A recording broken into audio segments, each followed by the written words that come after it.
Hello, everybody, and happy Friday. I am here with friend and booktuber Jolien from Jolien Reads. Jolien, how are you doing today? Hi, everyone. I'm doing fine, Steve. Thanks for having me here. I just love that we've been on live streams for a couple of times, but it was always on a very specific topic, like a specific book, a specific movie. And now it's just we talk whatever we want. So I'm excited for this conversation.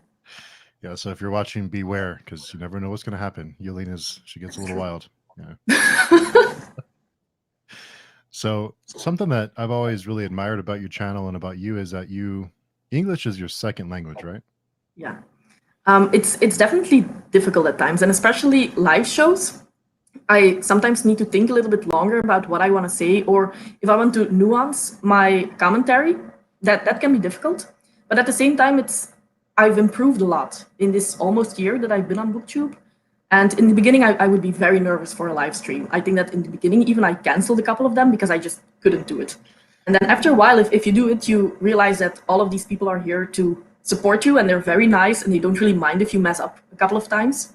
But I do think that it's more difficult for me probably than for somebody who is a native English speaker. I've heard from a lot of people that editing is what takes them the longest. And I'm thinking like, no, for me, it's definitely filming because that takes me hours until I have like one take that I don't stumble over a word or I don't mispronounce anything. And then editing, that's easy. That's the easy part for me. Yeah, well, it's funny because you say that you make a lot of mistakes, but I think you're more articulate and well spoken than I am. English is my first language. That's So super nice to say. you're doing great, so no worries there. But that must have been tough. It's to put yourself out there to make a channel about literature and to read and to explain what you're reading. That must have been a little like a vulnerable feeling for you. And how difficult was that to put yourself out there and start a channel? Well, the beginning was the difficult part, as of course, as always. I've been watching Booktube for a year before I had my channel, and it always seemed so fun. Like the videos were very cozy. It's about books, and I just wanted to add to the conversation, especially because I didn't really know anybody in my real life who was reading, especially fantasy. So I just knew that I had to put myself out there. And when I try to do something like this, I always go all in a hobby. It's like it's my small obsession almost. So when I started, I wanted to have everything right from the beginning, and that's something that I had to learn that that's just not possible. You need to learn stuff and you need to grow. And if you're trying to make that perfect video in the beginning, you're never going to upload anything. So, but the first time that I was just filming, I felt so awkward just talking to a camera. I was constantly out of breath because I was just nervous and nobody was watching. So at that point, I thought this is just not going to happen. I'm going to upload one video and then never come back. But the response was very fun, and I think especially because I was watching Booktube before, some people already knew me from the comment sections of bigger Booktubers. And when people are so supportive, you do want to come back. And I'm very happy I stuck to it because each video that I uploaded, it became a little bit more easy. Yeah, it definitely gets easy. We have a couple of friends here. Saf is here. Our friend Saf. Priscilla's here. Hello, Priscilla. John from Hey Y'all Listen Up. Of course, Brandy's here. Hi, Brandy. Josh Yax is here. Hey, Josh. He is a That's so nice. And our friend Danielle from Bukhara is here also. She made it. Yeah, I'm happy that people could make it because this isn't the easiest hour. I suppose in the US, a lot of people are still working. So yeah, I'm happy that a couple of friends could make it. Yeah, and also Bailey Books and Sport is here. Hey, Bailey, glad you can make it. So what was the biggest surprise for you when you were editing? Because it must have been, I think editing is the weirdest part to get used to because you're watching yourself talk. Yeah. After that first video, I wanted to start over because a lot of things that I didn't really realize is, for instance, when you start talking, you really need to sit down, sit still for a while, and then start talking. And when you stop, you can't go straight to the camera and put it off because then you will have like this shot before you stop. So I need to learn a couple of things of how to talk, really look into the camera, don't look at the small vision that you see right next to it. So yeah, and then editing, it felt super weird. And in the beginning, I think it took me 3-4 hours for one video, and I don't do crazy stuff with my videos. I just clips after one another. So and now it's under an hour. So, but and then watching the video afterwards, because I always watch the video before it's online, like if it's private, just to see that I don't make any mistakes. I had one today that I completely edited it. I put it online, it was uploaded, everything was ready. And then I watched it and I made one mistake and I had to come back and film everything again. And that's definitely very painful. So I don't know how that could happen after a year on Booktube, that I still make these mistakes, but yeah. I think that probably happens to all of us, just to make those little mistakes like that. It's just part of the fun. It's not fun at the time, but it's fun after. Yeah, definitely. And I've been almost a year on Booktube, but I actually don't know. You started around the same time as me, right? I think it was January is when I started. Yeah, I had my first video, I think, the end of December. So it's more or less the same timing. Yeah, I still have no idea what I'm doing. So. Same. And I'm just so surprised that people actually watch what I'm saying and think that that's interesting. And I think that both of us have more or less the same growth, which is, for me, it's more than I expected. And it's also not why I am on Booktube, and I think that it's the same for you. Of course, you like the interaction, and the bigger a channel, the more interaction you're going to get. But it was never about monetization or anything like that. So I thought that I would end up with 50 subscribers, and I would have been happy with that. So having 600 is amazing. Yeah, when I got to 100, it's like, well, I've made it. Yeah, you know, same. Can't get any better than this. But like, and I agree. You were exactly right when you said we do it just because it's fun to interact and to make new friends, and it always surprises me when people tell me, you know, I bought this book because you said you enjoyed it. It's just so, it's like people actually listen. It's weird. Yeah. I was super nervous when people started saying that, because I thought, oh, if they are going to hate it, I was giving away bad advice. But now I'm a little bit more over that. Like, okay, I told you how I liked it. I can't guarantee that you're going to like it. But it's still super weird when people take your advice and actually want to read something based on that. Because I don't know anything about literature. Just somebody who likes to read and talk about that. But I don't have a degree or anything. So it's wild sometimes. Yeah, and I look at someone like Philip Chase, who is just he's so articulate and he's so smart and he has all this knowledge, and it's like I can't. Or even Juan from Plagued by Visions. It's like it's like, yeah, there are definitely like bigger booktubers and even small booktubers who are so articulate in what they're saying, and they make some really smart points. That's what I also love with our live streams. When we do a discussion for a book, I can come out of a live stream and appreciate a book more, or have the feeling that I understand it more, just because other people had such good insight that I apparently missed while reading. But that's what's fun about Booktube, I guess, that you're also, it's no longer just a hobby on your own. You're really talking to other people about it. Yeah, that's the best part, I think, is you have a different perspective after you discuss it with people that you get along with and respect. So sometimes I walk away with a totally different perspective on a book that I thought I kind of had figured out, and then we sit and talk about it, and it's like, wow, and sometimes it's better, sometimes it's worse, but it's still a lot of fun. Yeah, definitely. Oh, and Darren is here. He says, new to both of your channels, love both. Oh, thanks, Darren. Just coming by. And if anyone has questions for Jolien, just drop them in the comments, and we'll ask her all the tough questions. Please don't. Yeah. Easy questions, please. Yeah, all the easy book related questions. I do have coffee, so I'm ready. Oh, I have coffee too. I'm all set. We came prepared. Oh yeah, always prepared. And something we've talked about before, I'm not sure if it was on a live stream or just after when we were just chatting, is the pressure you might feel from a book that's really popular that you enjoy, or a book that's really popular that you don't enjoy. So does that still make you nervous to make a review of a book or series that you don't enjoy? I know that was kind of something we struggled with before, but I think you're over that. Yeah, I'm a little bit over it. I must say, when I talked badly, you could say, about the Wheel of Time series, and I got a lot of negative comments, I just get a little bit angry about that. So it's better to be angry than to be sad about it. And even if I love a book and somebody doesn't love it, and especially with Dune, I love Dune. And now a lot of people are reading it because of the movie, and a lot of people are hating on it. It's just a book. I didn't write it. I'm not the author. If I was an author, I wouldn't look at reviews. So you either have fun while reading it or you don't. And if you really love a book that much that you can't handle negative reviews, then don't look at negative reviews. I always talk in the beginning like I didn't like this book. So if you don't want to hear somebody talk negatively about it, then click away from the video. If you then watch it and are telling me that I'm dumb because I didn't understand it, I mean, that's up to you. So remind that only for the authors. And I must say, when I did like the Why I DNF'd Wheel of Time, I felt a little bit bad. But then I thought, it's such a popular series. So many people are loving it. It's not like I'm going to do a video like that about a self-published book. If I don't love it, I might say it wasn't for me and leave it at that. And I don't think that you need to be like vicious or mean. I sometimes see reviews that are a little bit on the meaner side, and I would never do something like that. But just give your honest opinion. I do think that that's important to do.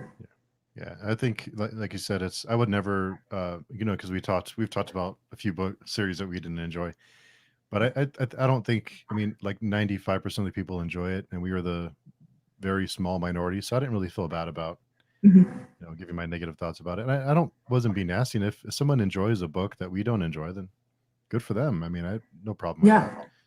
And so it's just kind of strange that people take offense to that kind of thing. Yeah, I feel like a lot of people just are really connected to some books, and it almost feels like part of their personality. So if you say that it's bad, they almost feel personally attacked, which I can sometimes understand.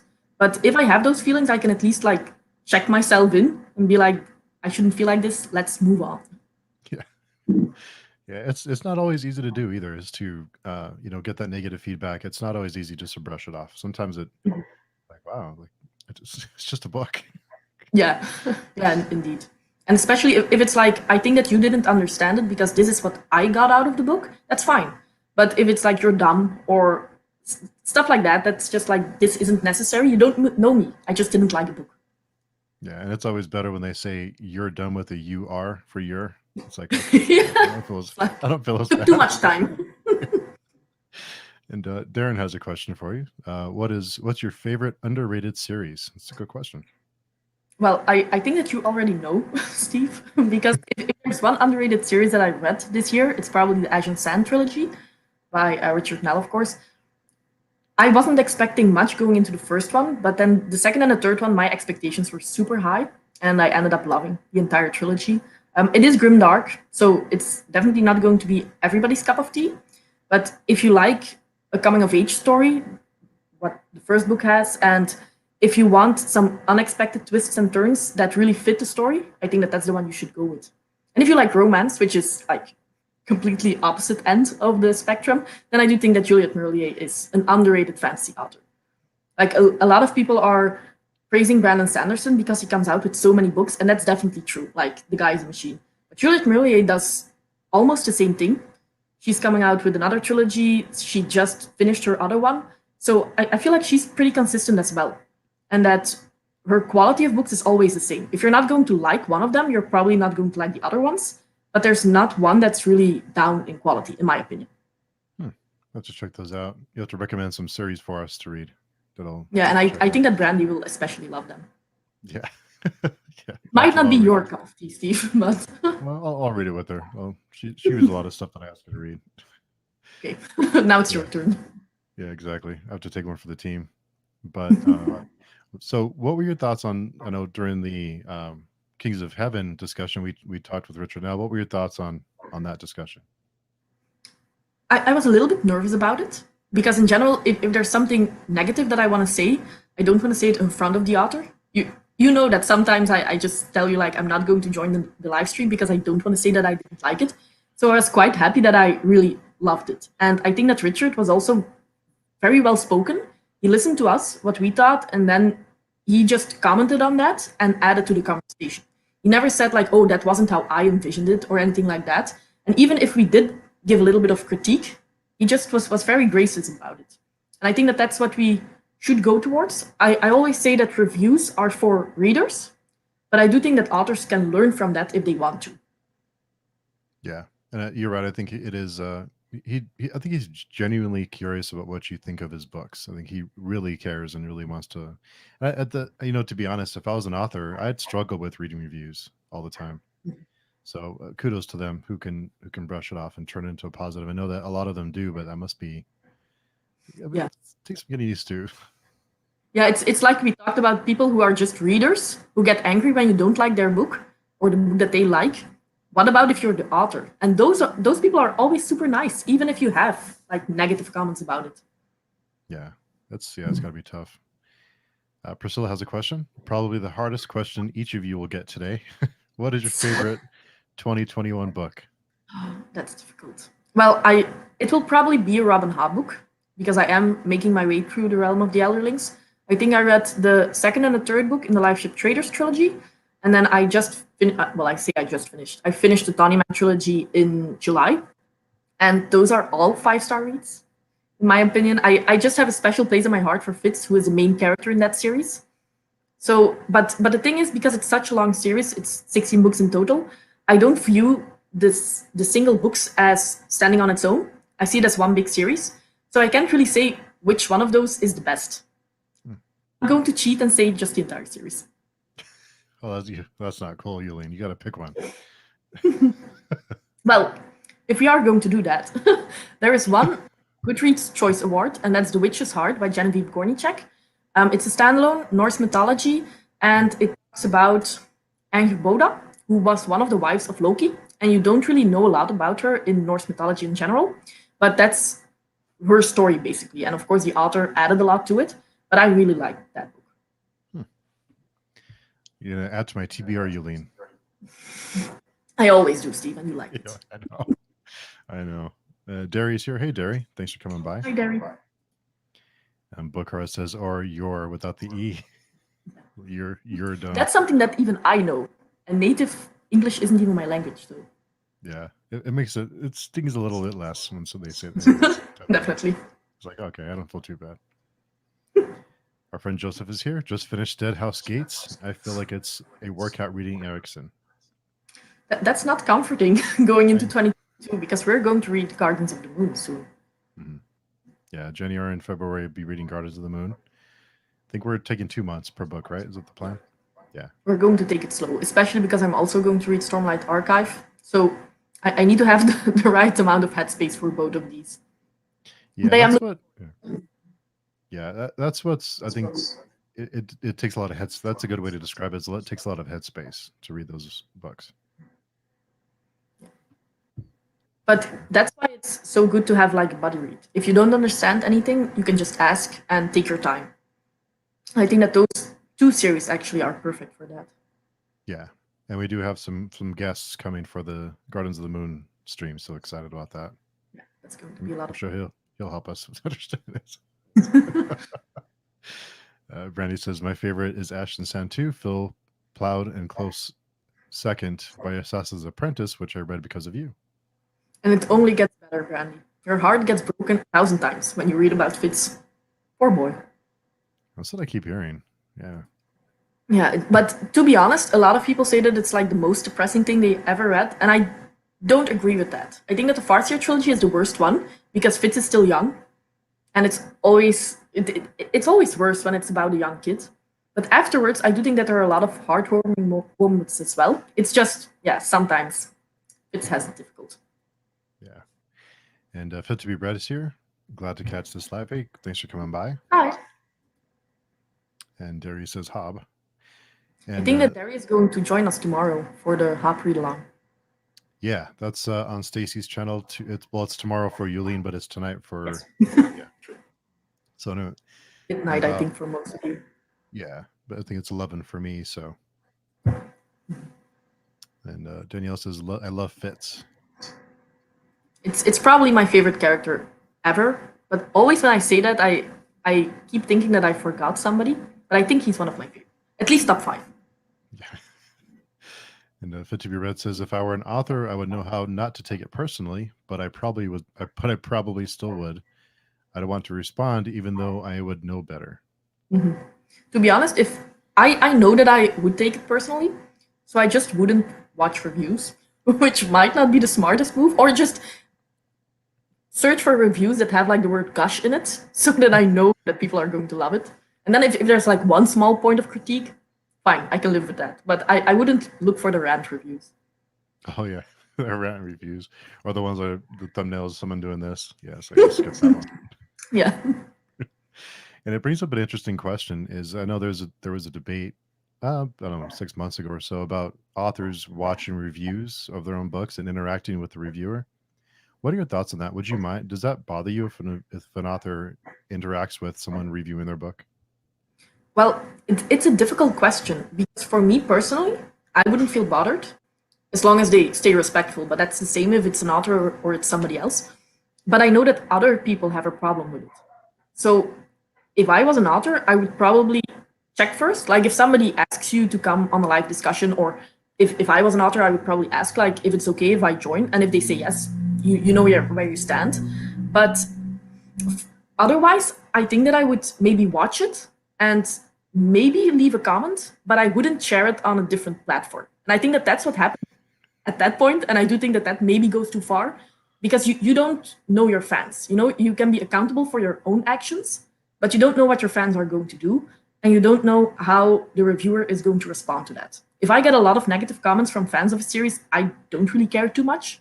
But I do know that other people might worry about that. And it might make them be afraid to put another negative review out in the future, which does harm honest reviews. So it's a little bit back and forth, and I guess that you need to just feel the atmosphere a little bit and see if, as an author, if you can jump in. And I often see under positive reviews, authors, smaller authors, in the comments of YouTube videos say like, oh, thank you for liking my book, thank you for reading my book. And I would be super happy if an author did that. But if Robert Jordan was still alive and he would like put a comment under my Why DNF'd Wheel of Time video, I probably would feel a little bit ashamed and embarrassed. So yeah, it's like feel the room and then decide if you can jump in. Yeah, I think an author interacting with a reviewer is fine. Like you said, if they share it on other platforms and say, "Look what this idiot said about my book," and kind of like go get them, then that's different. But Darius says you'll love the final trilogy. Yeah, I'm a little bit afraid to get that far because I still need to read the Rainwild Chronicles, and I know that a lot of people said that it's like the weakest work of Robin Hobb, but that might still be a 4-star read. But then the last trilogy, I don't know what I'm going to do with my life when I finish the run of the Elden. And Brandy said, I started Royal Assassin today, and I'm so happy to be back reading about Fitz. Yes, I can't wait to hear your thoughts, Brandy, during the live show. To be honest, I don't even know what happened in the Farseer trilogy because it's been so long. So it's going to be interesting to hear Brandy talk about it. And Darius says, extra love for you, Jolien, for getting Brandy into Hobb this series. Yes, I agree. It's probably my favorite series of all time. And I'm not even done. So you guys are making it tough on me. Not cool. Darius says, it's not depressing. Lots of things happen that are sad, but so is life. I always find this series to be full of hope. Yeah, Derry explained it better than me. And there are definitely some moments that you're just crying your eyes out because something hopeful happened. You have those moments as well. It's just emotional. All sides of the spectrum, good and bad. That's tough to pull off, to have both, to get feelings like that on both sides. Yeah, I agree. And Joseph says, best books of 2001, Expedition Force, Breakaway by Craig Allinson, or The Gunslinger by Stephen King. Ooh, The Gunslinger. I don't hear that one talked about like positively often. The series as a whole, yes. But that first one, a lot of people have trouble getting into that one. Yeah, I will say I was confused when I first read it, but now that we're reading through the series, it's making more sense. So I kind of see where he was going with it, but I think we're going to reread it when we're done with the Dark Tower series, kind of go back to the beginning. The good thing is it's short. It's like 300 pages. So it's not too bad. How far along are you guys in the read along? We are on book number 4. Oh, okay. And it's 7 in total, right? I think so. It's a long series. Yeah, it's long.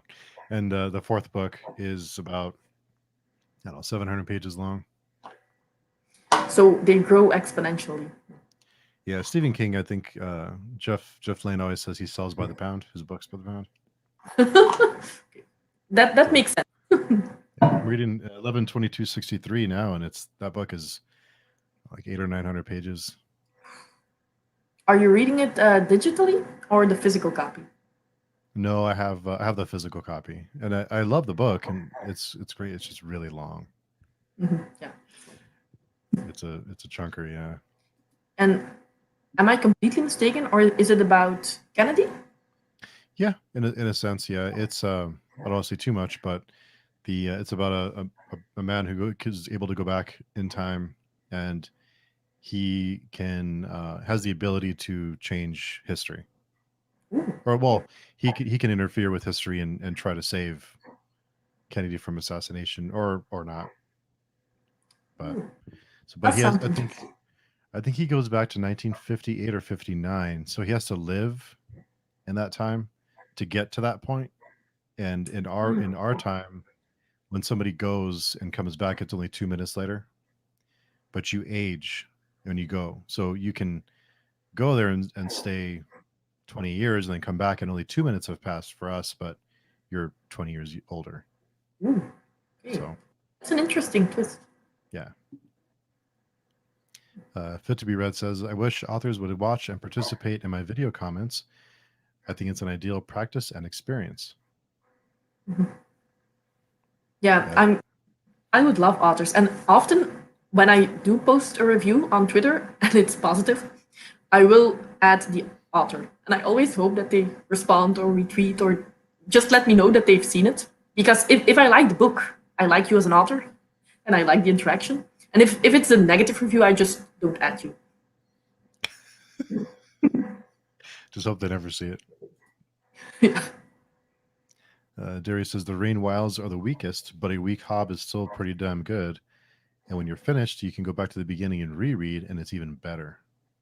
Yeah, I do plan to reread them. Well, one of the series that I want to buy, the next one on my list are the illustrated Robin Hobb editions of the Farseer trilogy, and I do hope that they make illustrated editions of the Life Ship Traders and everything after that, but it doesn't seem like it. And I do understand why, because of course, as the farther as the series goes, less and less people read it, and they need to make a profit, but one can hope.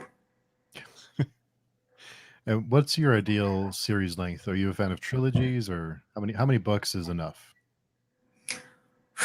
To be honest, it depends on the story, but like with Robin Hobb, sorry, but it's a 16 book long series, but she cut it down into smaller parts. And I think that that's super smart, that you can hop off if you want to, and that you still have like a concise story in those different trilogies, and it's just like an overarching arc. I think that trilogies may be 5 books in a series, and after that, there needs to be a very good reason why it needs to be longer. And that's just out of experience, I suppose, that the longer series that I've read at this point, I feel like they could have been cut down a little bit and made more concise. So I think that maybe trilogies, I also think that those are just maybe the easiest to pull off without getting too dense and too difficult to follow what's happening. Yeah, I think there's like you said, if there's reason for it, then it's okay, but Yeah, has to be reason I for agree. it. Brandon says, "See, I didn't like the Gunslinger when I read it, but now that I'm 4 books in, I really like the Gunslinger." Ooh. I do like series that have like the potential of doing a reread and then having a completely new understanding of those earlier works. Is there any series that you've reread and had a different perspective on? To be honest, I'm not the biggest rereader, so at this point, no. Oh, yes, there's one, and that's Daughter of the Forest, so my favorite book of all time, by Juliet Merlier. And the only thing that made me be completely different upon a reread was because I'm not good at picking up romantic signals. So I had no idea that this was a romance book until like the last couple of chapters, and everybody else knew from the beginning. So when I reread it and I saw all of those small signs that were not so small afterwards, I had like a completely different understanding of the book. So that was pretty neat. But other than that, I don't often do rereads. The only other one is probably Blood Song that I did reread with all of you, and that had one twist that upon reread, it's very interesting to see how it still fits. Because sometimes you have like twists and you think, oh, this is amazing. But then when you think about it, it doesn't really fit the story that well. And some things just don't make sense, knowing that that is going to happen. And with Blood Song, it still all made sense. So that was nice. I think it's funny because you had your video recently about a series you haven't finished, and the Raven Shadow trilogy is on that list. And what's funny is that the reason that we started reading that series is because it was on your list of unfinished series. But I'm still going to finish it by the end of the year. So Yeah. you still helped. I read Tower Lord, and I am going to read Queen of Fire in December. It's going to happen. Yeah, I just think it's kind of funny. It's kind of silly, but yeah. Yeah, I know. I'm curious to hear your thoughts when you're done with it. I actually know because I didn't watch that video, of course. But if you and Epic liked it in the end, or if you had some troubles with the final book. Yeah, I think we both enjoyed it. I think every book is different in that series. I think it goes from a single point of view, and then it expands, and then it expands even more, and the focus changes, and it's interesting. It's good. It's just every book is very different. Mm-hmm. Yeah, because I was a little bit nervous about picking up the third one, because the first one has very high rating, and then the second one is actually still pretty high, even though a lot of people are telling that they DNF'd it. But then the third one, that has a drop. And I'm thinking, okay, you read the first one, you still like the second one, and then you give the third one a low rating. Normally it goes up and up because only the fans are continuing to read. So I'm curious to see why, and if I can pinpoint the moment why people didn't like it in the end. Yeah, I think it's more of a gradual. I can see why people would dislike it. It's more of a gradual change in the tone and the focus, and I can see why people wouldn't enjoy it. But we all like different things. But Joseph says a lot of people say that Wizard and Glass is the best book in the Dark Tower series. Third one or the fourth one? That's the fourth one. Let's see. Derry says, I know Stephen Erickson joins Philip Chase's and AP Canavan's channels and often joins the chats on live stream discussions of Malazan books. Yeah, he seems like, I think that was where the whole debate was circling around. I forget why, but. Yeah, I still know what it was about, but I think that the backlash that he got was a little bit too much, maybe. And that's what I mean. Like, you can say, hey, I think that you made a mistake, but that doesn't mean that you're a horrible person. Or you like really go into it. And I think that it was a little bit too much. You could have just said, like, hey, I don't really like you being here. I think that he would have gone away. And a lot of other YouTubers really appreciated his presence. So it went a little bit over everybody's head. And I think that it got bigger than most people anticipated it would be. Yeah, I think he got a little carried away there for a little while. Little too much, but things normally do. But let's hope that he still wants to join. It would be fun if we see him in the discussion. Oh, that'd be great. Yeah, I think that'd be great. Even if I don't love the series, I think it's great to have that feedback from the author and have a conversation about it. What we didn't enjoy or what we did enjoy, and hear what his thoughts were. I think at this point, the series is so well loved that I am more comfortable about saying the stuff that I don't really like, because I mean it has a very strong fan base. He's going to be fine anyway. Yeah, he'll be fine. 50 Red says, I'm glad they do. I just like the idea of seeing how they take to it, especially if they acknowledge strengths and weaknesses noted. Mm-hmm. And Kayla Lenzen is here. Hey, Kayla. Thanks for coming by. And Derry says, I agree, Jolien, that ROTE series is broken into smaller series. The Elderlings. Oh, okay. I was like, I hope Jolien knows what this means. Is the brilliant move, and at the end, each portion you can stop reading and feel like you have completely finished the story. Yeah, and I think that that's also very difficult to do, and maybe that's why not more fantasy authors do it, but it's brilliant. And Danielle has been meaning to read Daughter of the Forest for forever. That makes me very happy. Danielle, you need to pick it up. You're going to love it. Everybody who picks that book up, knowing that it's a romance. If you hate romance, of course, you're not going to love it. But otherwise, I think that you cannot not love that book.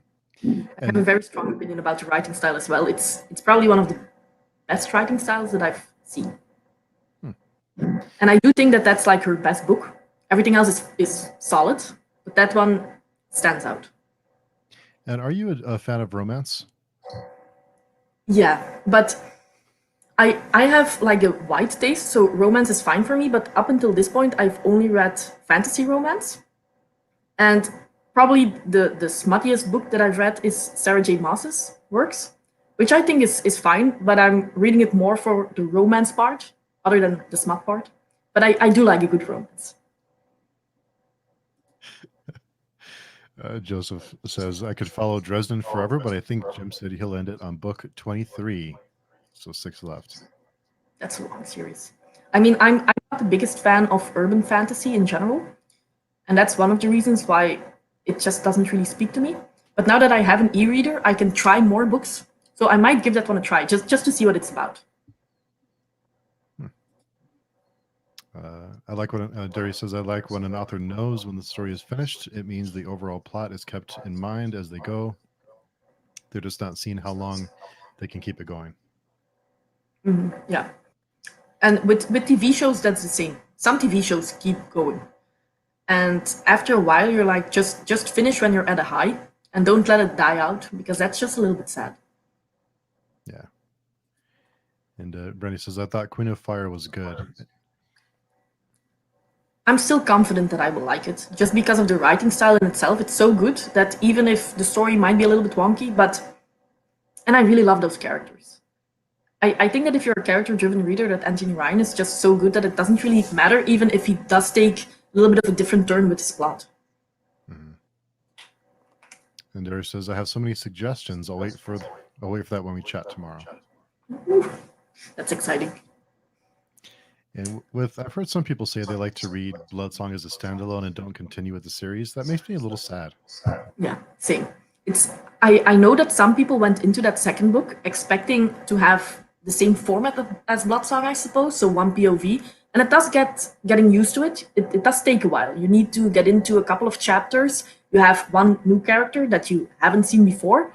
So I feel like a lot of people tapped out too soon. And then you start hearing like, I DNF'd it. It was completely different. So a lot of people don't want that memory tainted. And I was almost the same until you said, like, I'm going to read the series with you. And I was so glad that I did pick up the second book.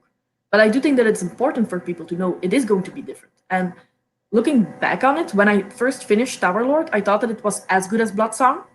I don't think that anymore. I think that Bloodsong is a 5-star read. It's amazing. But I do still think that Tower Lord is 4 to 4.5 stars. So it's still very good. It's just really hard to get to that level of Bloodsong. Yeah, it's a tough bar. Mm-hmm. But yeah, first book is so good. It's a shame that a lot of people don't really dare to continue with the series, because even if you don't like it, then you don't like it. What's the worst that can happen? But best case scenario, you end up loving it. Yeah. Is there a genre, and you mostly read fantasy, is that fair to say? Yeah, that's very fair to say. Tried to read a little bit of sci-fi lately, but to be honest, that's like almost cheating and saying like, oh, I don't only read fantasy, I also read sci-fi, because it's like it's two sides of the same coin. But I do love both of those. And have you tried reading other genres? Like, haven't read too much horror, right? You're not a real big fan of horror. No, I recently read. This is a difficult title for me, but The Southern Book Club's Guide to Slaying Vampires by Hendricks. I don't really know his first name anymore. Is it Grady? Yeah. And he writes more, he's written more horror novels, I suppose. But this one is about vampires. And if there's one thing that I'm not too scared of, it's vampires. And this one has a little bit gory horror that I can also deal with. But anything supernatural, I just can't deal with it. I'm very bad with that kind of stuff. My husband always tells me when we're trying to pick a movie and I want to go for the scary one, he's like, I'm not going to watch that with you because I can't go anywhere for a month after you've seen that. I can't sleep alone. Like if I go to bed at 9 and he wants to go to bed at 11, he can't. He needs to stay with me until I'm asleep. I'm so scared. So I know myself, and I know that I can't read horror if it's supernatural. Haunted House, House of Leaves. I didn't know that was about a haunted house. And then I was committed to it, and I thought, okay, I'm going to read it and we'll see how far we get. But at the end, I was almost relieved that I didn't really like it and that I could DNF it, because I was very afraid that I was going to, not be able to deal with it. That was quite a book. It was long. You loved it, right? I think that Lauren gave it 5 stars, but I don't really know what your star rating was. Yeah, it's funny because there were some moments when I thought I'm going to DNF this book because it's like reading a textbook. and it just, there are some points in the book where it's really boring and it's really dry, and I thought this is like a waste of time. It's way too long and there's way too much going on. I don't really understand it. And when I was finished, when you look back on the whole experience, and we talked about on the live stream with Lauren from Paperback Empire and Ashley from Read No Sleep Later, it gave me a different perspective on it. There's so much that I didn't notice in that book that looking back on the experience as a whole, I really loved it. But at the time, there were some moments when I was just really annoyed. Yeah, I can understand. I didn't get that far in to really give my opinion, and that's why I find it difficult to say I DNF'd it. Because it was just so different from what I normally read. And yes, I know that it's a horror, but just the writing style in general was very difficult to get through. So I can't really give my opinion other than that at that point I had so many other books on my TBR that I was thinking, this is going to take me 2 months to get through. And I can read 8 books at the same time. I'm going to read those 8 books. I think we plan on rereading it, maybe this July or next October. Okay. So I still have time if I want to read 1 chapter a day and see how far I get. Yeah, it wouldn't be a bad idea. There's just so much to that book. There's so much to it. And Be the Books of Support says, looking forward to reading more Anthony Ryan. Enjoyed the trilogy and looking forward to reading more about Valen. I already bought the next one. I don't know what it's called, to be honest, and it's too high up to see. But he has a duology that is in the same world, and I have the first one of that duology. So I mean, if I eventually finish Queen of Fire, we can read that one together as well. All right, yeah, deal. And we are going to read the First Lost or I forget what the standalones or the First Lost books. Yeah, it's like this. They are standalones, but they're also like a little bit together, and you need to read them in order. So it's a mix between series and standalones, I suppose. Yeah, I'm looking forward to that. Yeah, same. It's been a while since I read Joe Abercrombie, but I really enjoyed his writing style and how funny he was at times. So I hope that that's still present in the standalones. And people say that he keeps improving, so it can only get better. Yeah, I think the characters, what made the characters funny and intriguing at first became annoying after, because they kept going back to the same little character quirks. That it just got a little bit annoying. But I enjoyed the trilogy. I don't think I do think best ever. But you go ahead. no, I just don't think it's the best trilogy or anything. I thought it was good, but it wasn't. I don't think it was the best thing ever. Yeah, I agree. I do think that for grim dark, it's very accessible, and I don't even know if I would call it real grim dark, or it's a little bit dark fantasy, but is it very grim? I don't really know, but I do think because it's so accessible, people keep recommending it, and then people start saying like, oh, it's the best grimdark that's out there. And I don't really think that that's true, but it just appeals to a broader audience, even people who maybe don't like grimdark that much. But I think if you're really into grimdark and you read a lot, like especially you read more grimdark than me, I think, you start seeing other things that's out there, and you kind of appreciate how far some grimdark authors are willing to go. Yeah, I know you've read Ash and Sand, so yeah, it goes places. And Derry had a question: How do you go with supernatural elements in romance/mystery settings? Well, I must say that I didn't really come across any of those, unless we. Do you mean fairies? Because we do have fairies in Sarah J. Maas's books, so maybe. But I recently read Monster Smut, and I didn't know that it was going to be Monster Smut. And it's minimal in the story, but it's basically a Beauty and the Beast retelling. But the beast is a dragon, but it's like a Chinese dragon, so he's almost like a serpent, you could say. And I should have known. It's a Beauty and the Beast retelling, and one of the two is a dragon. So that it's Monster Smut, I should have made that connection, but I didn't. And while I was reading it, I was hoping that they would shapeshift into a human. They didn't. And I thought that it was super weird, so I don't deal with that. Let's just put it like that. Monster Smut. That's a new one. Is that a new? I bought that book because I really liked the cover, and then afterwards I went to the reviews, and somebody said like, "I love the Monster Smut," And I thought, oh no, what did I buy? But in the end, the book itself was fine. It was just those small passages that I was listening to the audiobook, and I muted my speakers a couple of times.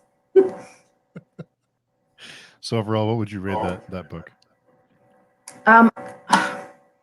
2 stars probably, but I must say it's a novella, and I'm already pretty difficult to please if it comes to novellas, because you only have such a short amount of time to really convince me. And I've recently read 2 that I do enjoy, but they do something different with it, where they don't really go over world building, they don't go over magic systems, but they zoom in on one theme or one thing that they want to get across, and that's what they tell. And I think that that's perfect for a novella. But then this one, it had like a very difficult world, very difficult magic system. I was confused most of the time what was happening. So even just aside from the monster smut, it was too much in 150 pages. And I think that if she would have written a complete novel, I would have probably liked it more. But this, it was all over the place. So yeah, I feel a little bit harsh because most people did like it. I just didn't. So speaking of magic systems, do you prefer hard or soft magic systems? Well, it's difficult because I do think that if I need to choose like very hard or very soft, I would probably go with hard, because I do like when you have consequences and when you know what can happen at the very least. If anything can happen, then it's very easy for the author to just add a Deus Ex Machina. And that's what I've seen a couple of times. I don't really like that. But if it's too hard, like Brandon Sanderson, I can enjoy what he's writing. And I know that a lot of people read his books especially for the magic system. But there it almost feels like it's science. And that takes away some of the magic. So a little bit in between. I think that, for instance, Bloodsong, you have a magic system, you know what the abilities are, but it's still a little bit in between. And what I especially love in books, I think that Bloodsong has that, the Azure Sand trilogy as well, is that not everybody has that magic. Magic is not well known among people. They don't really know that it exists. And when somebody has it, they still need to experience what the limits are. So it is actually a hard magic system. There are limits and there are rules, but you get to know them together with the characters. That's what I like most of all. It's very specific. Yeah. And Brittany says, House of Leaves was frustrating, but I embraced the frustration. I didn't. Darius says, you were all braver than me. House of Leaves looked way too much work to be enjoyable. It was work. It was work. Danielle says, oh, great. I think I'm going to have to read Bloodsong now. I'm sorry, Danielle, but it is a really good book. It's really good. Yeah, really good. Brandy says, I'll read more Anthony Ryan and more Abercrombie. Yeah, that's... Is Brandy joining us for the read-along with Joe Abercrombie? I think so. Yeah, I think so. Darius says, Monster Smut. Shapeshifter Smut. I totally need it, but monsters, no. Yeah, same. There's like a limit that I don't want to cross. So the line is Shapeshifter Smut? Yeah. There needs to be 2 humans, and then it's fine. Okay. Priscilla says, I think both horror and romance work well in novella length, big emotional punch, and not typically a lot of world building. Mm-hmm. Yeah. I recently read, 2 sci-fis. The first one was How You Lose the Time War, which is a pretty well-known sci-fi novella. But what I liked there is, you had time travel, and you had like a war in the future, and you had 2 rivaling factions, but it wasn't really explained. It was just like, this is the background, but now we're going to zoom in to these 2 individuals, and we're just going to follow them. And everything else, you just need to believe that it's true. And I think if they would have tried to explain time travel in a 150-page book, it just wouldn't have worked. So I do think that writing a novella is not that easy. It's actually very difficult to keep people engaged for such a short story. But then people who try to put too much in it. And you mentioned science fiction and reading Dune. What were your feelings on the movie on Dune? I loved it. But I must say that I can definitely see that if you haven't read the book, that there's not too much in it. I just loved the book so much that I wanted to see all of the scenes that I had in my head on screen. And the visuals were beautiful. I think that the music was amazing. And the acting was also very good. I know that a lot of people wanted to see the movie because of Zendaya. It's not really a spoiler, I think, to say that she's not really that much into the movies. She has a couple of scenes, but not that much. I think that the other actors had a much bigger part. She's probably going to be in the second part, more than the first one. But the acting was perfect. But does a lot happen? No, it's just the first part of the first book of a book series. So, of course, not a lot is going to happen. And so I can understand the disappointment of people who haven't read the books. But I still think that it's a masterpiece. I think it's tough because with movies, you wait 3 or 4 years to get the movie for them to make it and edit it and release it. So it's a long wait. So I think it's tough. It's tough with movies sometimes. Yeah, and it's you also see people who are actually fans of the book who then want exactly what the book is selling, and it's a different format, so you can't do that. You need to make changes. So it's like the people who haven't read the book are a little bit harsh critics, but then also the people who've read the book. And I've seen that now for the Wheel of Time TV show, because it came out yesterday. I haven't watched it yet. I think that the first 3 episodes are out, but I've only seen negative reviews of people who just don't like it at all. So I want to see where I stand, because I've actually heard somebody in my Discord, and they put it in spoilers, but I don't really care that much because I have read the first 4 books, so I read it.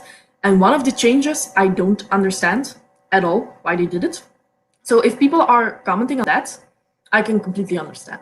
But at the same time, you have people who are like, she was blonde in the book, so she needs to be blonde in the movie. And that doesn't really matter that much. So I can live with changes, but it doesn't really need to change the core story of the book. Yeah. It's tough with the adaptations, but I think I might be the only person who doesn't care about the Wheel of Time series at all. I completely understand you. Yeah, especially the books. Like, I'm sorry, but I think that there are better things out there, especially if you want to read 15 books. If it was a trilogy, that's fine, but 15 books that are going to take you like 5 years to get through needs to be very good. And then the TV show, I don't know. I have like, it seemed fine, but fantasy can always be a little bit cheesy on TV. So I'm going to watch the first 3 and see how I find them. So I'll let you know. Okay. Yeah, I want to hear what you think. Because I mean, I know a lot of people are ready or have been waiting for it, and I hope they love it. I mean, nothing, just not for me. It's just not something I'm interested in, but I hope everyone loves it.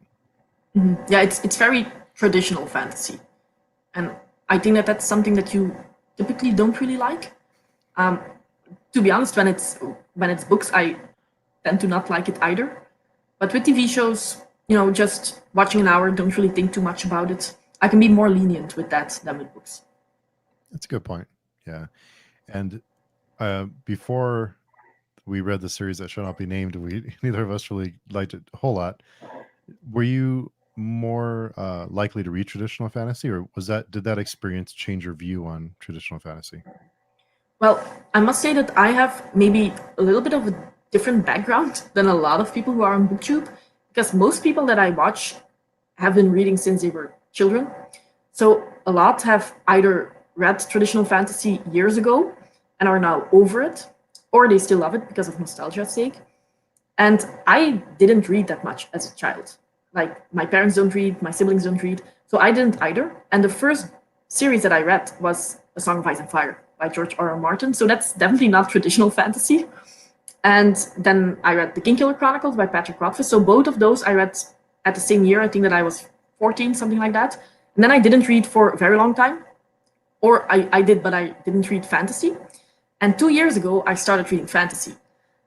So I never really read traditional fantasy growing up, or I didn't start with traditional fantasy. 2 years ago, I started with the Mistborn series by Brandon Sanderson, and then The Grim Company by Luke Scull, which I do think is a very underrated series as well. So that's, one is grimdark, the other one is said to be of one of the best fantasy authors out there. And the first traditional fantasy that I picked up was Wheel of Time. And I've heard so many great things about it that I wanted to love it. And I think that's one of the reasons why I got 4 books in. Because I just love fantasy, and it took me a while to see that there are much better things out there. And you don't really need to hate a series to DNF it. I still don't hate Wheel of Time. I just don't think that it's worth my time. And the same for The Faithful and the Fallen. Like, the first two books were fine. Then the third one took a hit, in my opinion. I didn't like that third one. But it's not the worst thing out there. I don't think that those are bad books, per se. And then I also tried Magician by Feist, which is the first book of the Ritual series. And yeah, I don't like it. I could immediately predict what was going to happen. And the main character, everything went well for him. And I think that maybe I got spoiled by books like The Realm of the Elderlings, where Fitz has such a hard time, the Blood Song series. All of those are much more unpredictable. But I can also see why people like it, to have that traditional fantasy and almost be comforted by what's going to happen, and they know that their heroes are safe. So I can see the appeal. It just never really grabbed me. Yeah, I think it's a good point about Bloodsong, especially, is all those big moments they felt earned. They felt like a big deal when you read it, not just, Yeah. oh yeah, that's just what happens because it's the character. They felt like there was build up and there was meaning to those moments. And I think what traditional fantasy often has is that it's very plot driven. Like The Lord of the Rings, I love those movies, but I can't get through this. Because you have the good guys, you have the bad guys, and the actions that they take are because the plot needs to be driven forward. And that's something that I just don't like in books. And that's what Grimdark doesn't have. I have not read a single plot-driven Grimdark book. They are all character-driven, which is something that I love. But traditional fantasy, maybe somebody who has more knowledge on that, because I haven't read a ton, but I feel like they're all plot-driven. And Darius says, books and movies just don't work the same way. Internal monologues are critical to most characters and can't be done on screen, so to make the story work, changes have to be made. Yeah, I agree. And to come back to Daughter of the Forest, for example, a lot of fans want to have a movie for that book. But the main character doesn't talk for 90% of the book because, there's a curse, she cannot talk. I don't see how that will work. And that's where I think that as a fan, you also need to acknowledge that not everything that works as a book will work as a movie or a TV show. Yeah, it's hard to translate sometimes. And Darius says, there is some wonderful traditional fantasy, and I've read a lot into it. Wheel of Time never even appealed to me. Never read it. Yep, maybe you can give me some advice on which ones I can try that are really good. And then if I even don't like those, then I know that it's a subgenre that I don't need to go to. Just throw in the towel. Bookaro says, you don't need to hate a series to DNF it. Agree. Yeah, and that's... I think that it's difficult to explain, but at this point, all of the books that I pick up are loved among the community. I'm not going to pick something up that I think that I will hate. So I always think that the writing style is quite fine and that the story isn't bad. So there's everything is good. If you know what I mean? Even if you have a 1 or a 2-star read, it's not the same as failing. It's just that's a spectrum that you can choose, but it's not really only 1 star. There are good points there. It's not like the worst of the worst. But you need to make choices because you have just so many books on your TBR that you need to make choices. Otherwise, you're not going to read the truly gems out there. That's a good point.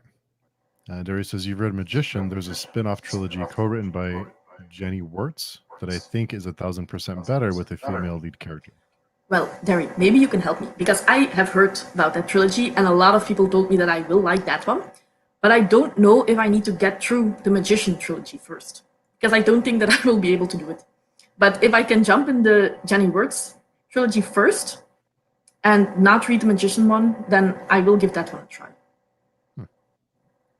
And you don't really, I know in some of your reviews, you don't giving star ratings, is that right? Yeah. I've been going back and forth if I need to start doing that. But usually when I finish a book, I like it. That's most of the time that's what happens. And then after a couple of weeks, I see the negative points. And that's what I mean when I say there aren't really truly books that I find bad. So everything that I read would be a 3, a 4, or a 5-star. And then what's the point of giving stars? Most of the books that I read are 4 or 5 stars. So, you know, it's a little bit silly then, and especially to then go back and see like, oh, actually, I didn't really like that. And then to lower the star rating, I will tell you that I love it, I liked it, or I didn't like it. And that's like the rating system that I have. It's not bad. Not a bad rating system. I think that for Malice and Valor, you asked me my star rating, and I'm pretty sure that I said 4 stars for both of those because I just finished them. And I'm always on a high when I finish a fantasy book. Especially when they ended on something spectacular, I will immediately increase my rating. And then afterwards, I start thinking about the bad things. And Jerry says, nope, you don't need to read any of the Rift War. Okay, that's good to know. Yeah.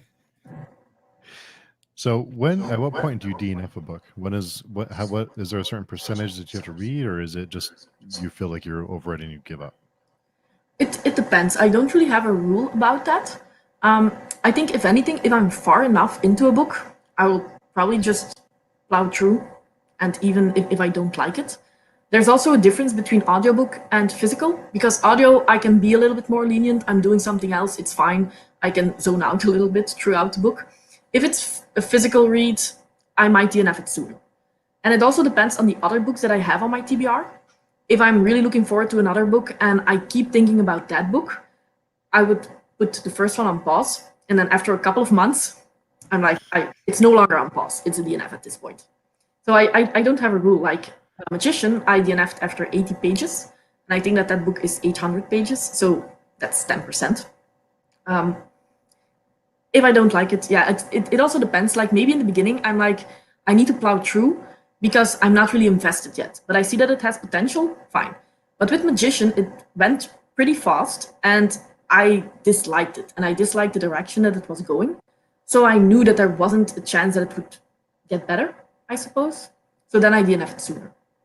But on the other hand, I have some books that I actually finished that I think are worse than the books that I DNF'd. So it's very subjective. It doesn't always work out. No, definitely. Mr. Morningstar is here. Hey, Mr. Morningstar. I agree. If a book is much less than 4 stars, I will probably quit reading it anyway. I'm impatient with lousy books, and there are so many great ones out available to read. Yeah, and I think that's definitely something that through Booktube and having more books on your TBR. Like I used to have 2 unread books on my shelves. So even if I didn't like them that much, you know, this is what I have, I'm going to continue with it. But now there are so many options and so little time that I don't really have the time to read mediocre books even. Yeah, definitely. I mean, even with knowing that, I maybe DNF'd 5 books this year. So, I mean, it's not like I'm DNFing left and right. It's still under control. Yeah. I think I used to feel bad about DNFing books, and like you said, there's just so much to read that I don't feel as bad about it anymore. Just, yeah, same. It's something for me. Bookara says, for me, DNF has a lot to do with how much time I have invested. I do not DNF often. Yeah. Well, one of the things that I try to tell myself is that the book isn't going to go away, so I can always pick it up again. The chances are just very slim of that ever happening, but it makes it easier to DNF a book. Like I can still go back if I want to. Are you a fan of audiobooks? Yeah. If I like them.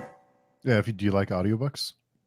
I have an audiobook subscription, and that's actually something that I started this year because I commute a lot. Especially for Belgium, I almost go to work at the other side of the country. So if I don't have any traffic, it's fine.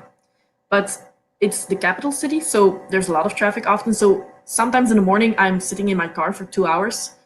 And I used to listen to the radio, but they talk more than that they play music. And after an hour, they start saying the same thing over and over again.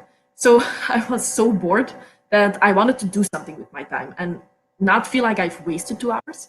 So I started listening to audiobooks, and in the beginning it was pretty difficult because you zoom out sometimes, and then you have to like go back. And in the beginning you have to do that almost every minute. But after a while I got used to it, and I'm very happy that I just stuck to it and kept trying. because now it's half of the books that I read are through audiobooks. Do you do, and I think you may have done immersive reading with the First Law trilogy. Did you do the listen and read at the same time? Yeah, I liked it a lot because I think that it's Stephen Pacey who does the audiobooks, and especially like the funny moments. I laughed out loud because of how he did it. And that's sometimes difficult if you're reviewing a book and you don't know, like if the audiobook wasn't that well done and the narrator didn't really do it to your liking, did you dislike the book because of that or because of the book itself? And the other way around. I really liked the First Law trilogy. Like you said, I don't think that it's the best thing out there, but the narrator definitely improved my experience. So it's almost like, yeah, you're doing it through a different format, and it's sometimes difficult to really see then the book for what it is. But still, if I'm having fun, I'm having fun. Darius says that's an excellent way of looking at a DNF. There's always time to go back. Bailey Books and Sports says Dresden Files is an easy listen on audio. That's good. Now, I must say that one of the issues, and maybe I should get another subscription, but the one that I have is a Dutch one. So I don't have a lot of English books to choose from. I do have a couple, but sometimes the ones that you guys have easily accessible, I don't have. But I'm thinking maybe I should just get an English subscription service because it's pretty stupid that I didn't do that because I only listen to English audiobooks. So I need to chop around a little bit. And Darius says, yes, the Dresden audio is perfection. Okay. I do want to give that first one a try. Same for Silent Ascent. It never really caught my attention, but now everybody is saying that they love it, and I haven't really seen one single negative review that I just want to give it a try. At the same time, the same thing happened with The Fateful and the Fallen. I didn't see one negative review, and then we ended up not really liking it. So, but I do think that I want to give it a try. I did pick up Silent Ascent, so if you decide to read it, yeah. That's good to know. Yeah, I think for long enough. First get the ebook, because that's like a goal that I have for next year, and I already know that I'm not going to do it, but if I'm not sure about the book, just first get it on ebook and see if I like it before buying the entire series. That's tough. Yeah, that's tough. And we talked a little bit about English being your second language. When did you start learning English? Well, officially, I started learning it in high school, so I think 12, 13 years of age. But to be honest, I learned French a lot sooner, and that was actually one of my main courses, and I can't speak a word of French. So I think that most of what I learned is actually through the television, because I think that, I don't know if that's true for the US, but a lot of countries have dubbed TV programs, but we have subtitles. So if you watch a lot of English shows, you start just learning it because of that. And I think that that's why most people who live in Belgium and the Netherlands can speak English pretty well. And then, for instance, if you go to Germany, and I think France as well, they dub it. And then it's a lot more difficult to learn a language. Because if you're sitting in a classroom for a couple of hours a week, you're not really going to learn it the same as if you hear it on a daily basis. Mm-hmm. Do you speak English to your husband or at work? I do speak English. I used to speak English a lot at work because we had, well, in Belgium, you have like the Dutch speaking side and the French speaking side. And we had a French speaking colleague. So instead of speaking French, I spoke English. And then most of our lab meetings are in French because I work in a science lab. And then your main language is always going to be English. So if I'm writing a paper or something like that, it's always in English. But it's, of course, a different kind of vocabulary that you use in everyday speech. It's much more scientific. So then sometimes I still need to make the switch, and it can be difficult. But yeah, I think that at work, 50% English, 50% Dutch, probably. I'm sure that helps it a lot too.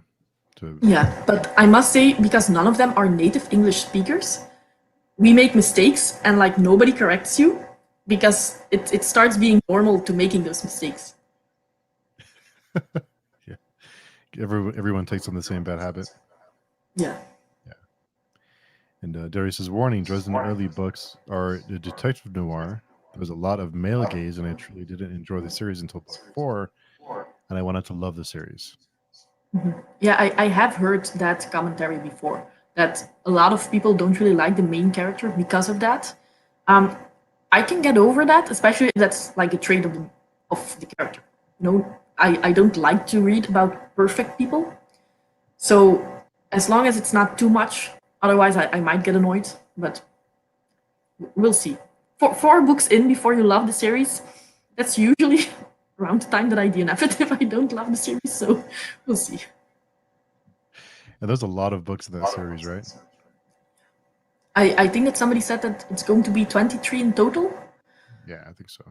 That's a lot. But I do think that each of them are a little bit standalone. I think that there's like an overarching arc, but that you can stop the series whenever you want. I could be mistaken. But if that's the case, okay. It's not as bad.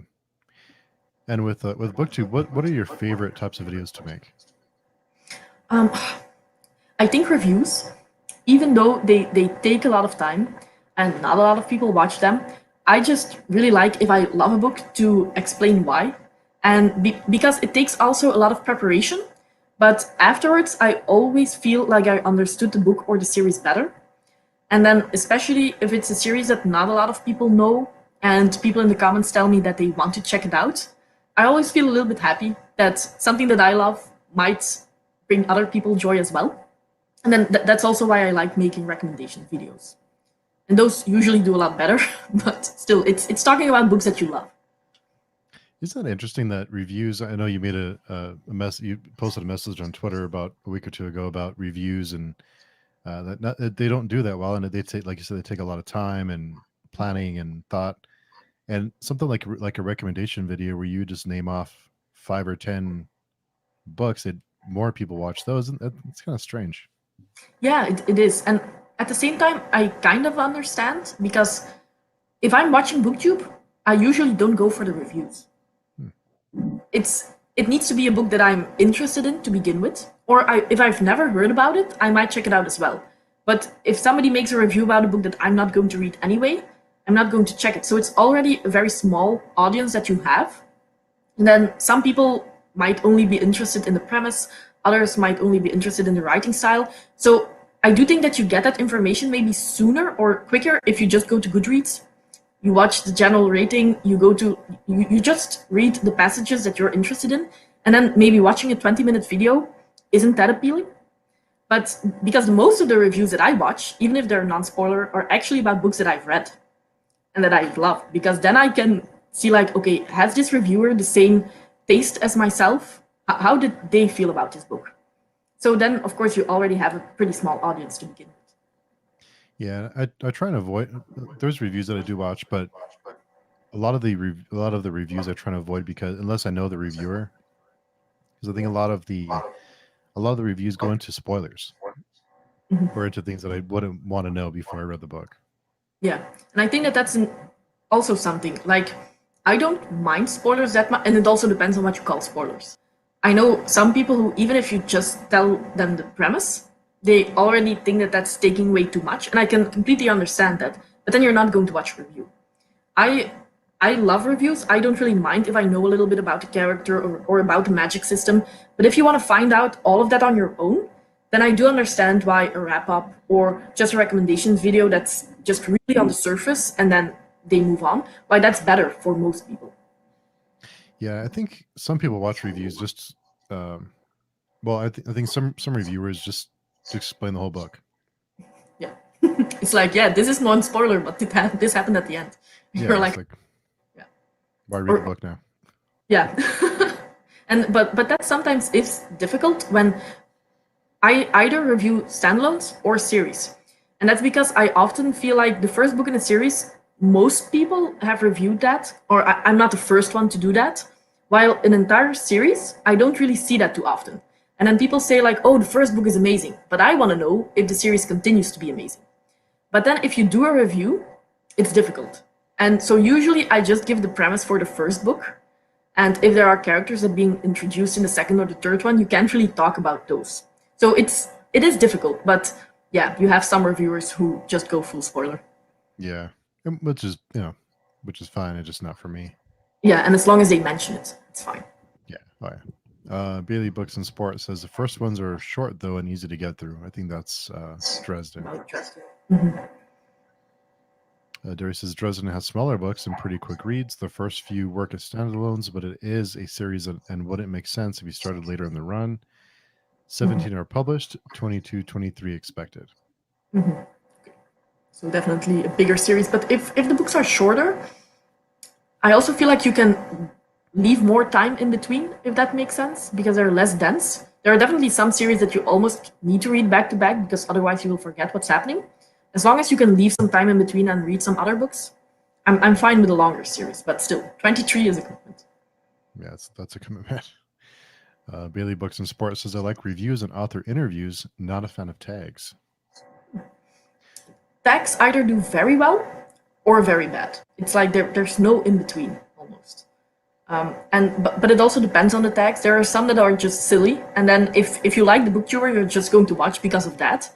But there are also tags that really have some interesting questions and that are just fun to watch. And some are even like book recommendations, but in tag form. Yeah, I do like the ones like the one that you did, I think we both did it. The questions about me, or the 25 questions. Or something like that.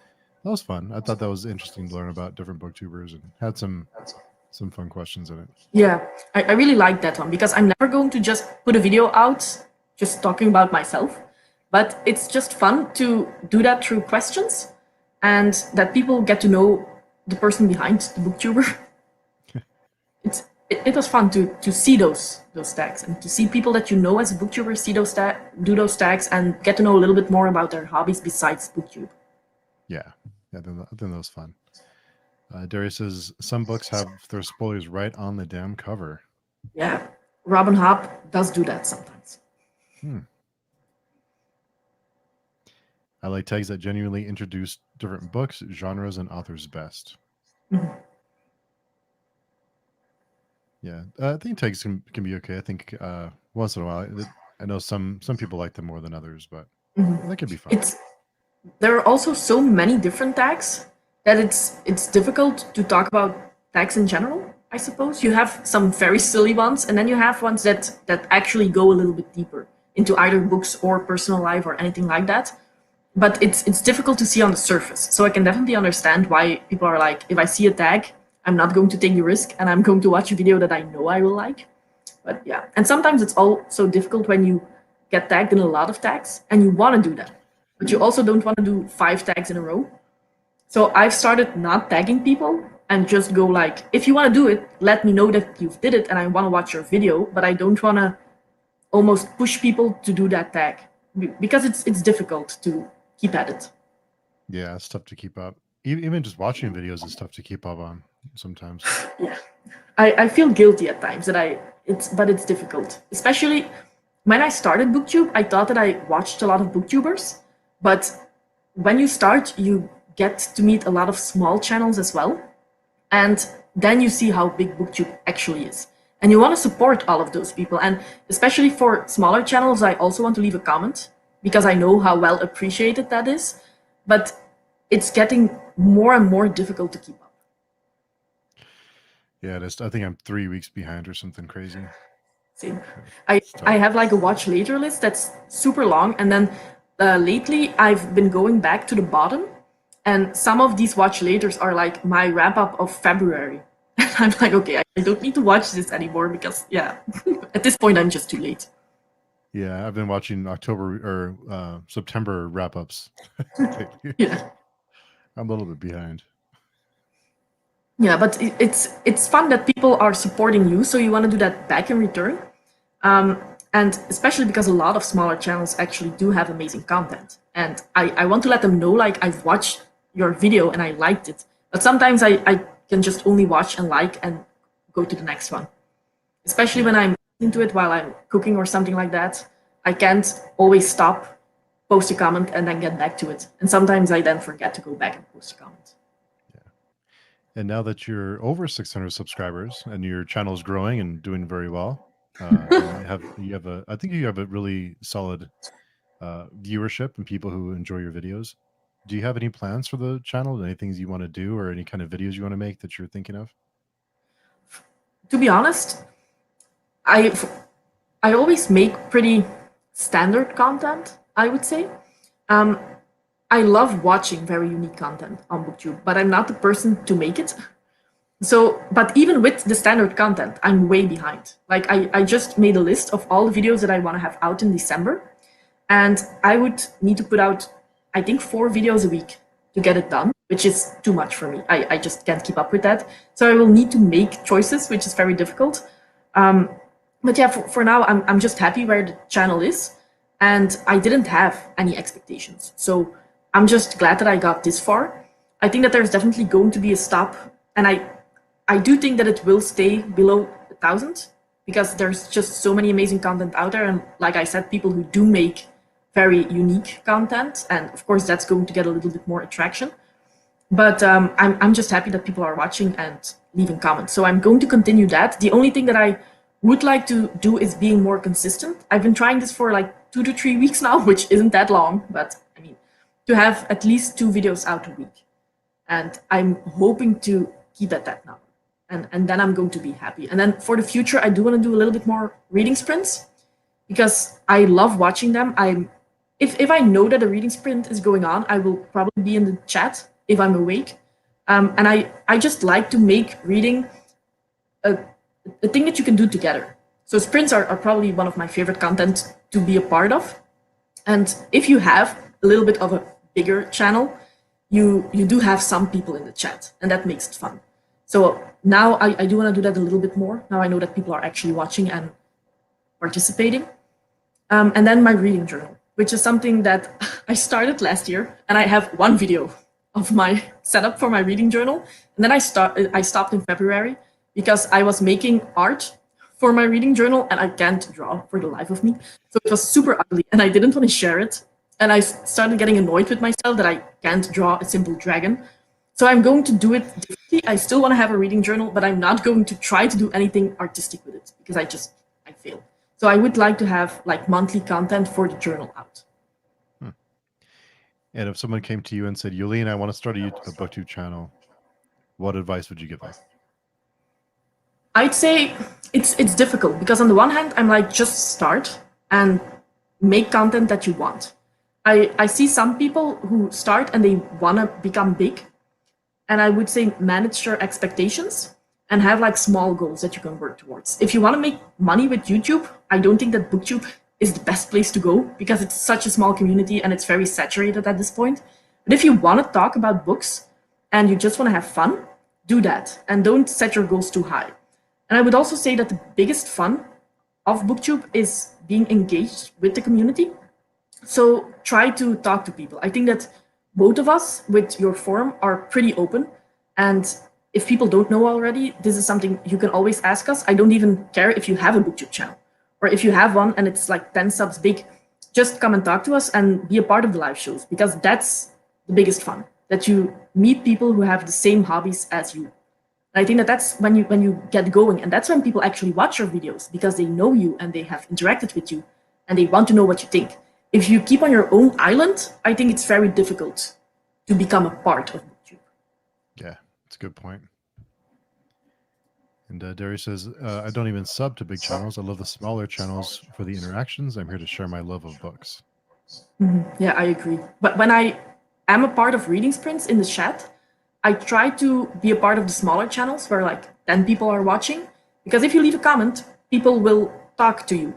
If you are part of a reading sprint and like 500 people are watching, nobody's going to even notice that you're present. Yeah, I think, you know, it's funny because as when I started getting 300 and 400, I started feeling like a little bit of pressure. Like it started out with me just doing whatever I wanted to do. And then I got to a point where I was like, well, I don't know if is this good or bad? And you start second guessing yourself. Mm-hmm. Yeah, more people are watching. And with that, also like negative comments are going to come. And people might expect a little bit more of you than from a starting channel, even though, you know, we're still small, but it's different than somebody who really just started. and you have a little bit more downvotes and stuff like that. So you immediately start thinking like, have I said this correctly, and am I nuanced enough? And yeah, that's going to happen, but you just need to try to put it in perspective. Yeah, that's good advice. And Danielle is leaving work to go grocery shopping. This was so fun. Thank you both. Thanks for coming by, Danielle. Yeah, thanks for coming. It was a lot of fun. And buy something yummy, Dory says. Well, I know it's getting late for you, and I know we're trying to keep it to about an hour, but whenever we talk, it ends up we just go and go and go and go. So yeah, I want to seems like we can keep going. Oh yeah, definitely. We can go for hours. But I want to thank you for accepting the invitation to come by and chat. As always, thank you for having me. Yeah, it was a lot of fun, and especially with all the people in the chat, it's just like lovely to have that interaction. Yeah, and I did post Julien's channel, and I'll post your Discord down in the description too. Yeah, it's a very small Discord, but that's sometimes also cozy, I suppose. Yeah, I think the bigger Discords are just like what you were talking about with channels. You get lost Yeah, in the bigger Discords, and there's not as much interaction. It's just like certain groups, and you kind of get lost. Yeah, it's difficult to get a foot in because all those people already know each other. They have their inside jokes, and you comment something, and it gets snowed in, and yeah, you get lost in the shuffle. So Bernie says, "Bye, Jolien. You see you in the morning." But yeah, I'm going to put my alarm clock early enough that I don't miss it. Yeah, and Josh says, "Thanks to both of you. Thanks, Josh, for coming by." Yeah, thank you, Josh. And Doris says, "Great to hang out with you both." Channel, by the way, and he reads a lot of adult. Josh has a great channel, in my opinion, and he reads a lot of adult fantasy. He put a review out of the Lycanius trilogy that I have on my TBR here, so it was very helpful. Yeah, everyone go check out Josh's channel and give him some support. That's another great thing about, I think, the community that we've been involved in, and the people we've met, is everyone is really supportive, and we try and support each other, and it's not a competition. It's just helping each other out. So it's yeah. And that's why also, if you are a beginning booktuber, just reach out, because a lot of people are willing to help, and then you can also get tips and advice for editing and stuff like that. People will help you. That's a good point. Yeah, if anybody needs, I don't know if anyone wants my help, but you can always reach out. Same. Yeah, whatever I tell you, do the opposite. Okay. So thanks again, Jolien, for coming by, and hope you get some rest and ready for the sprints in the morning. Yes, I will be well rested. Thanks for having me. Yeah, thanks everybody for coming by. Bye, everybody.